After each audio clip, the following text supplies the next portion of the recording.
वंचित बहुजन आघाडीनं मुंबईमध्ये काँग्रेससोबत आघाडी केलेली आहे. अन्य ठिकाणी वंचित बहुजन आघाडीची काय काय भूमिका असणार आहे आणि त्यासोबतच दोन्ही राष्ट्रवादी एकत्र आल्यानं राज्यात त्याचे काय काय परिणाम जाणवतील हे आपण जाणून घेणार आहोत. आपल्यासोबत वंचितचे सर्व आंबेडकर साहेब आहेत. साहेब, पहिला प्रश्न की आता मुंबई वगळता इतर ठिकाणी आपण कशा प्रकारची आघाडी किंवा युती करणार आहोत? ते आमच्या आघाड्या झाल्यात. कोल्हापूरमध्ये वेगळी झालेली आहे, सांगलीमध्ये वेगळी झालेली आहे, इचलकरंजीमध्ये वेगळी झालेली आहे, लातूरमध्ये वेगळी झालेली आहे, नांदेडमध्ये वेगळी झालेली आहे, सोलापूरमध्ये वेगळी झालेली आहे, औरंगाबादमध्ये वेगळी चालली आहे, जळगावला वेगळी चाललेली आहे, अकोल्याला वेगळी चालली आहे, अमरावतीला वेगळी चालली आहे, चंद्रपूरला वेगळं चाललं आहे. त्याच्यामुळे असं एकाच कुठल्या पक्षाबरोबर समझोता नाही अशी परिस्थिती आहे. आणि याचं कारण असं आहे की हे जे राजकीय पक्ष जे समझोत्यामध्ये गेली 20 वर्ष लढत आले, ज्या समझोत्यामध्ये ह्यांना सीट मिळाली तिथे हे स्ट्रॉंग, ज्या ठिकाणी ह्यांना 20 वर्षामध्ये समझोतामध्ये सीट मिळाली नाही त्या ठिकाणी हे सगळे राजकीय पक्ष झिरो आहेत. त्याच्यामुळे आम्हाला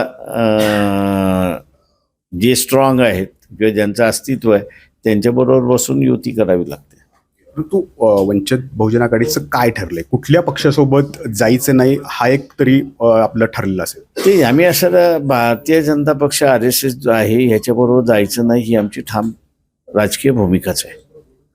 म्हणजे अगदी शरद पवार गटासोबत असेल किंवा ठाकरे गटासोबत यांच्यासोबत आपली जाण्याची तयारी आहे. अजित पवारांच्या गटासोबत आहे की आमचे उरलेले सोडून पक्षाबरोबर जायचं अशीच भूमिका होती. आता इतके वर्ष आपण बघतोय, म्हणजे गेली 2-3 वर्ष शरद पवार म्हणत होते की महायुतीसोबत जो पक्ष गेलेला आहे, म्हणजे थेट अजित पवारांबद्दल पण ते म्हणत होते की ज्यांनी भाजपचे विचार स्वीकारलेले आहेत अशांसोबत आपण जायचं नाही. अचानक मात्र दोन्ही पवार काका पुतणे एकत्र आले. मी एक मापदंड शरद पवारांबाबतीत लावला होता. त्यांनी जे वक्तव्य केलं त्याचं विरोध काही आहे तेवढं फक्त आपण बघायचं आणि ते घडणार. त्याच्यामुळे त्यांनी म्हटलं की अजित पवाराबरोबर जाणार नाही, अजित पवाराबरोबर गेले आणि आता बीजेपी वासी होणार. म्हणजे हे विलिनीकरणाचं पहिलं पाऊल आहे. त्यांनी आत्ताच सांगितलं ना की आम्ही असं अजित पवारांच्या सिम्बॉलवरती लढणार, म्हणजे विलिनीकरणच. पुढं मग भविष्यात काय होऊ शकते मग याच्या म्हणालो मग अशी की सुप्रिया सुळे ह्या जर केंद्रामध्ये मंत्री दिसल्या तर आश्चर्य मानू नये कोणी. फक्त सेक्युलरवाल्यांना शॉक बसू नये एवढाच फक्त आहे. पिंपरी चिंचवडमध्ये आपली काय भूमिका असणार आहे? पिंपरी चिंचवड असेल किंवा पुणेमध्ये आपण कुणासोबत आघाडी? आम्ही असं बघतो. आज दुपारपर्यंत कोणाचं झालं नाही झालं तर आम्ही स्वतंत्र लढणार. चर्चा कुणाशी या दोन्ही शहरात सुरू आहे? काँग्रेसने आता निर्णय घेण्याची वेळ आली असं मी त्या ठिकाणी मानतोय की शिवसेनेच्या पोटामध्ये राज ठाकरे आहे आणि राज ठाकरेची भूमिका जर आपण असं पाहिली तर परप्रांतीयांना आम्ही बर्दाश्त करणार नाही अशी त्यांची भूमिका आहे. स्वार्थासाठी स्थानिक काँग्रेसचे नेते जी भूमिका घेतात आहेत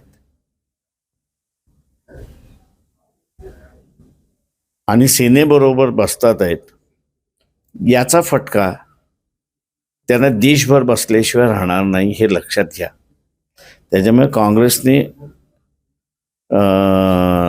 जे पक्ष राज ठाकरे बरोबर जातात आहेत त्यांच्याबरोबर त्यांनी जाता कामाने हे पहिल्यांदा पाळलं पाहिजे. नाही तर जसं महाराष्ट्रातलं त्यांचं अस्तित्व कमी झालेलं आहे तसं इतर राज्यांमधलं सुद्धा त्यांचं अस्तित्व कमी होईल. त्यांनी एक लक्षात घेतलं पाहिजे की बिहारमध्ये त्यांना जो एवढा दारुण पराभव करावा लागला त्याचं कारण की BJPने हे शिवसेनेबरोबर जाणार आणि शिवसेना राज ठाकरे बरोबर गेलेली आहे किंवा बिहारींची परिस्थिती महाराष्ट्रामध्ये काय होईल हे आपण लक्षात घ्या.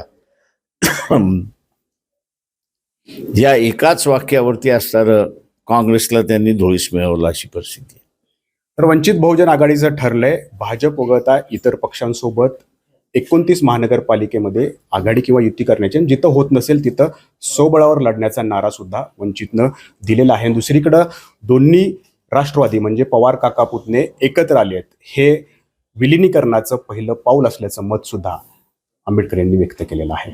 कॅमेरामॅन शैलेश जाधवसह नाजिम मुल्ला, एबीपी माझा, पिंपरी चिंचवड. एबीपी माझा, उघडा डोळे बघा नीट.